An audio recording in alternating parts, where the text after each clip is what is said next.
O, 2 evra? Ti kaj veš, kakšen denar je bil pred evrom? Ne, mi smo rojeni leta 2003. Ko je Slovenija dobila evro, smo bili mi stari 3 leta in pol. Natančneje 1.1.2007. A zato nam je profesorica nazadnje rekla, da smo mi generacija evro. Ja, vse smo. Drugače pa sprašvali, če gremo na tekmovanje generacije evro. No, a vidva gresta? Mi gremo kar vsi. To, da veš več o evru in kako ECB ohranja zaupanje vanje, kar koristno pa zanimivo.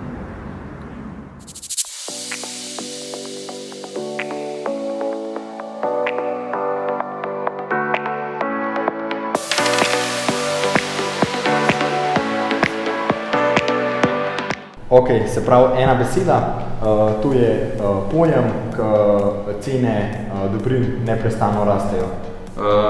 Podražitev? Ne. Inflacija. Ja.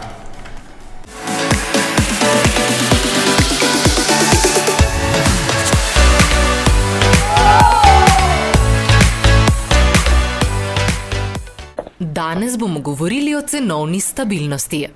Svet Evropske centralne banke cenovno stabilnost opredeljuje kot medletno povečanje harmoniziranega indeksa cen življenjskih potrebščin v evroobmočju, ki je manjše kot 2%.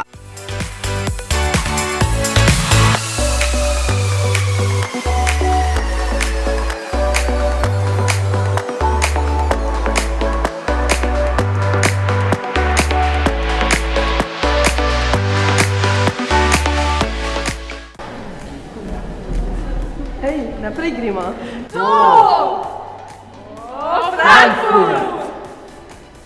Obrestne mere bodo ostale nespremenjene, prav tako pa tudi depozitne obrestne mere.